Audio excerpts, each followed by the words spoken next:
Indonesia merupakan negara penghasil minyak sawit terbesar di dunia dengan kontribusi lebih dari separuh total produksi minyak sawit global.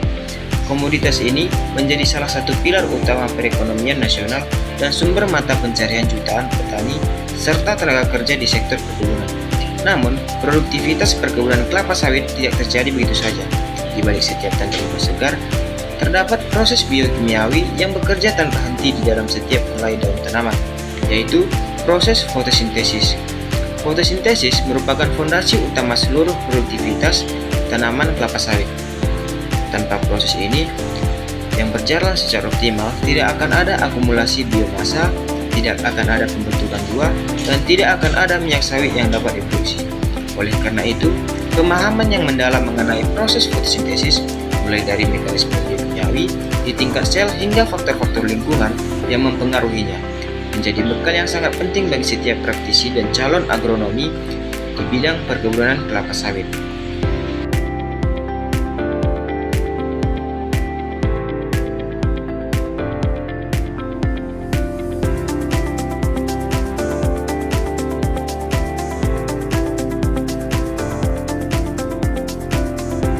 Halo Sobat Prima, perkenalkan saya Devri Solin. Saya dari program studi agribisnis dari Fakultas Pertanian. Saya dari kelas AGBP dengan NIM 253307621055.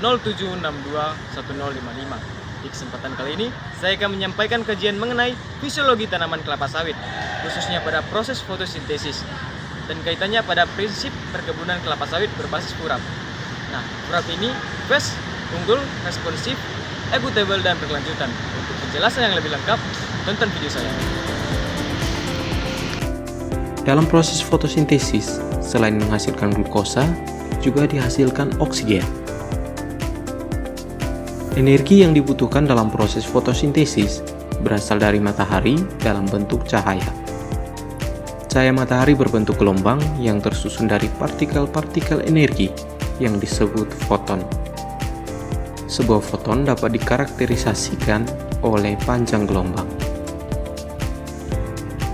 Cahaya matahari yang dipancarkan terdiri dari paket foton yang memiliki panjang gelombang yang berbeda, yang kemudian dikelompokkan dan dikenal dengan istilah spektrum elektromagnetik.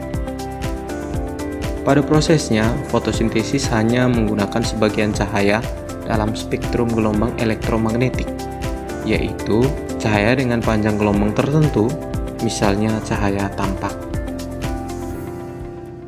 Hal ini dikarenakan pada tumbuhan terdapat pigmen warna khusus yang hanya mampu menyerap cahaya matahari dengan kisaran panjang gelombang dalam spektrum cahaya tampak. Warna pada tumbuhan dihasilkan dari pantulan cahaya matahari. Mengapa tumbuhan berwarna hijau? Karena memantulkan cahaya hijau dan kuning, sedangkan cahaya merah dan biru diserap oleh tumbuhan. Cahaya merah dan biru yang diserap adalah paket energi yang digunakan dalam proses fotosintesis. Karena kebutuhan akan cahaya ini, fotosintesis kemudian terjadi dalam dua reaksi, yaitu reaksi terang dan reaksi gelap. Proses fotosintesis terjadi di dalam sel tumbuhan, tepatnya pada organel yang disebut kloroplas. Di dalam kloroplas terdapat struktur cakram bertumpuk yang dinamakan membran tilakoid. Membran tilakoid dikelilingi ruangan berisi cairan yang disebut stroma. Stroma merupakan tempat terjadinya reaksi gelap atau siklus Kelvin, sedangkan reaksi terang terjadi di dalam membran tilakoid. Reaksi terang merupakan tahapan awal dari serangkaian reaksi yang mengubah energi cahaya menjadi energi kimia.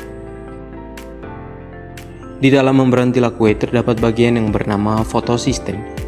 Ada dua fotosistem, yaitu fotosistem 1 dan fotosistem 2. Kedua bagian ini bekerja memproduksi energi kimia yang kemudian digunakan dalam stroma untuk membentuk glukosa. Fotosistem tilakoid terdiri dari molekul pigmen dan klorofil. Molekul pigmen pada fotosistem berfungsi menyerap foton cahaya. Foton yang diserap menyebabkan elektron-elektron berada pada tingkatan tinggi. Elektron ini kemudian berpindah ke pusat klorofil dan kemudian dipindahkan ke protein khusus yang ada di dalam tilakoid. Partikel energi cahaya menabrak fotosistem 1 dan fotosistem 2 secara bersamaan. Pada fotosistem 2, setelah foton diserap oleh molekul pigmen dan dipindahkan ke protein, maka dalam fotosistem 2 akan kekurangan elektron. Kekurangan elektron pada fotosistem ini akan diganti melalui proses fotolisis yang melibatkan proses oksidasi molekul air yang menghasilkan elektron bebas dan oksigen. Oksigen yang dihasilkan merupakan bahan penting dalam proses respirasi sel. Saat elektron dalam protein khusus melewati rantai transport elektron, energi dari elektron digunakan untuk memompa ion hidrogen dari stroma ke tilakoid, kemudian menciptakan gradien konsentrasi. Saat gradien konsentrasi terbentuk, terjadilah proses sintesis ATP, di mana ADP diubah menjadi ATP. Proses ini menjadikan elektron menjadi lemah. Elektron yang lemah kemudian dipindahkan ke fotosistem 1. Di dalam fotosistem 1, elektron diisi kembali dalam protein yang dipindahkan ke rantai transport elektron untuk mereduksi elektron pembawa NADP+ menjadi NADPH. Saat foton terus-menerus memasuki membran tilakoid, maka ATP dan NADPH terus diproduksi menuju jalur metabolik di stroma. Molekul ATP dan NADPH yang diproduksi dalam reaksi terang digunakan di stroma sebagai penggerak reaksi gelap atau yang dikenal dengan siklus Kelvin. Siklus Kelvin terdiri dari serangkaian reaksi yang mereduksi karbon dioksida menjadi G3P. Siklus Kelvin terbagi dalam 3 tahapan. Tahapan pertama adalah fiksasi karbon. Dalam tahap ini, karbon dioksida diikat oleh RuBP menghasilkan 6 molekul karbon yang terpecah menjadi 2 molekul karbon 3. Tahap kedua adalah tahap reduksi. Pada tahap ini, molekul NADPH dan ATP mereduksi karbon dioksida.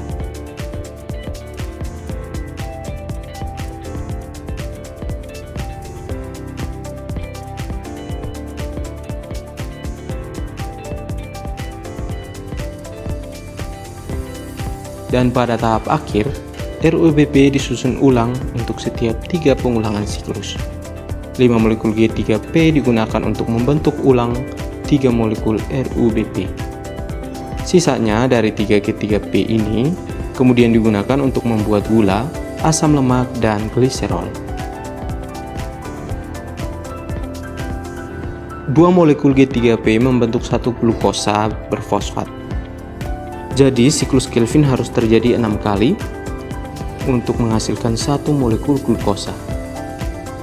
Molekul ini bisa dihilangkan gugus fosfatnya dan menambah fruktosa untuk membentuk sukrosa. Molekul yang kemudian dipindahkan ke seluruh bagian tubuh tanaman.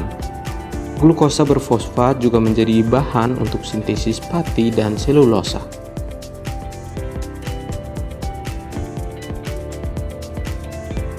Tumbuhan menghasilkan gula yang digunakan sebagai molekul penyimpan energi dan komponen struktural.